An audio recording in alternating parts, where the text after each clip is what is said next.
മുൻ മുഖ്യമന്ത്രി ഉമ്മൻചാണ്ടിയുടെ 1-ാം ചരമദിനമാണ് ഇന്ന്. ഉമ്മൻചാണ്ടിയെക്കുറിച്ചുള്ള നല്ല ഓർമ്മകൾ പങ്കുവയ്ക്കുകയാണ് ശ്രീകണ്ഠപുരത്തെ വ്യാപാരികൾ. റിപ്പോർട്ടിലേക്ക്.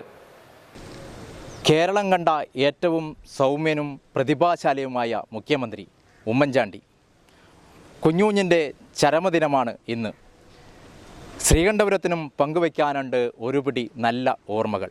കേരള ജനത നെഞ്ചേറ്റിയ പൊതുപ്രവർത്തകൻ പ്രിയപ്പെട്ട മുൻ മുഖ്യമന്ത്രി ഉമ്മൻചാണ്ടിയുടെ 1-ാം ചരമദിനമാണിന്ന്. അദ്ദേഹത്തിന്റെ വിയോഗം കനത്ത നഷ്ടമാണ് കേരള ജനതയ്ക്കും രാജ്യത്തിനും.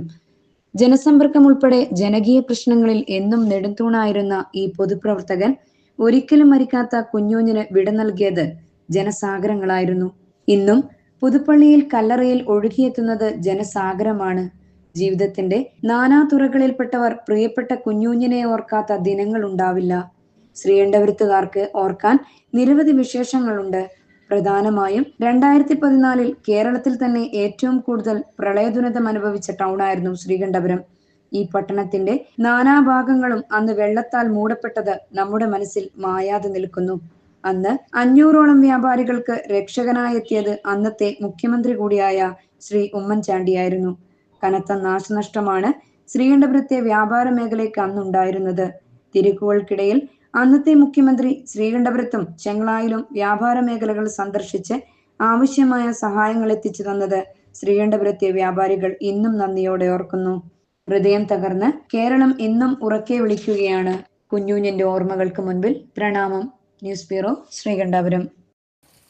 അന്ന് നമ്മുടെ മുഖ്യമന്ത്രിയായിരുന്ന ഉമ്മൻചാണ്ടി സാർ 2014 ശ്രീകണ്ഠപുരം അതുപോലെ തന്നെ പ്രാന്തപ്രദേശമായ ഇരിട്ടിയൊക്കെ വെള്ളം കയറിയായിരുന്നു. നേരിട്ട് വന്ന കടകളിലും നഷ്ടം വന്ന കടകളിൽ അന്വേഷിക്കുകയും ഭീമമായ സംഖ്യ നഷ്ടങ്ങൾ വന്ന കടകളിൽ അദ്ദേഹം നേരിട്ട് കയറുകയും അവർക്കൊക്കെ ആശ്വാസമായി നൽകുന്ന രീതിയിൽ സഹായം നൽകുകയും ചെയ്തിട്ടുണ്ട്. നമുക്കൊരിക്കലും മറക്കാൻ കഴിയാത്ത ഒരു സംഭവമാണ്. കാരണം 2018-ലും 2019-ലൊക്കെ വെള്ളം കയറിയിട്ടുണ്ട്. ശ്രീകണ്ഠപുരം കണ്ടതിൽ വെച്ച് ഏറ്റവും വലിയ വെള്ളപ്പൊക്കമായിരുന്നു. കോടിക്കണക്കിന് റുപ്യ നാശനഷ്ടങ്ങൾ സംഭവിച്ചിട്ടും ഞങ്ങൾക്ക് ഇതുവരെയായിട്ടും ഒരു നഷ്ടപരിഹാരം ലഭിച്ചിട്ടില്ല. ക്ഷേമനിധിയിലുള്ളവർക്ക് ഇല്ലാത്തവർക്ക് 5000 രൂപ വെച്ച് നൽകിയിട്ടുണ്ടെങ്കിലും ക്ഷേമനിധിയുള്ളവർക്ക് ഇതുവരെ നല്ലൊരു സംഖ്യ തരുമെന്ന് പറഞ്ഞെങ്കിലും ശ്രീ ഉമ്മൻചാണ്ടി സാറ് കടയിൽ വരികയും അദ്ദേഹം അതിൻ്റെ എല്ലാ വിവരങ്ങളും ചോദിച്ചറിയുകയും ചെയ്തു. അതിൻ്റെ ഫലമായി വ്യാപാരികൾക്ക് അന്ന് ഗവൺമെൻറ്റിൻ്റെ ഭാഗത്തുനിന്നുണ്ടായ അനാസ്ഥ കാരണം അദ്ദേഹം ഈ ശ്രീകണ്ഠപുരത്തെ ഏതാനും വ്യാപാരികൾക്ക് ഒരു നഷ്ടപരിഹാരം മിക്കവാറും എല്ലാ വ്യാപാരികൾക്കും നഷ്ടപരിഹാരം തന്നു. അദ്ദേഹത്തിൻ്റെ ഈ വാർഷിക ചരമദിനത്തിൽ അദ്ദേഹത്തിൻ്റെ സേവനങ്ങൾ തികച്ചും എപ്പോഴും എന്നെന്നും ഒരു മാതൃകയാണ്.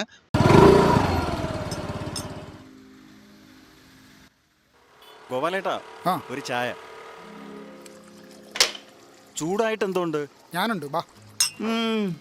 കൊള്ളാമല്ലോ, ചൂടായിട്ടൊന്നിങ്ങ് എടുത്തോ. തരാം. ചേട്ടാ, ചായ അടിക്കണ്ട കേട്ടോ. വരുന്ന വഴിക്ക് പല കടകളുണ്ടെങ്കിലും ഗോപാലൻ ചേട്ടന്റെ കടയിൽ നിന്ന് ഒരു ചായ കുടിച്ചാൽ എന്റെ ക്ഷീണം മാറും. ഇവിടുത്തെ ചായ ഒരു 1.5 ചായ. അത് സത്യം. അതാണ് ഈ ഗോപാലൻ ചേട്ടന്റെ കൈപ്പുണ്യം. ഇതേ കൈപ്പുണ്യൊന്നുമല്ല, കർഷകശ്രീ പാലിന്റെ ഗുണമാ. അത് ശരിയാ. കർഷകശ്രീ മിൽക്ക് വന്നതിന് ശേഷം നല്ല തിരക്കാ. ആണോ? ചുമ്മാതല്ല, കർഷകശ്രീ നല്ല ഗുണമുള്ള പാലാ. എന്റെ വീട്ടിലും അതാണ് ഉപയോഗിക്കുന്നത്. രാസവസ്തുക്കളൊന്നും ചേർക്കാത്ത ശുദ്ധമായ പശുവിൻ പാൽ, കർഷകശ്രീ മിൽക്ക്. ഈ പാലാണ് എനിക്ക് ഏറ്റവും ഇഷ്ടം, കർഷകശ്രീ മിൽക്ക്. കർഷകശ്രീ, നാടിന്റെ മുഖശ്രീ. എന്റെയും എന്റെ കുടുംബത്തിന്റെയും പ്രിയപ്പെട്ട പാൽ.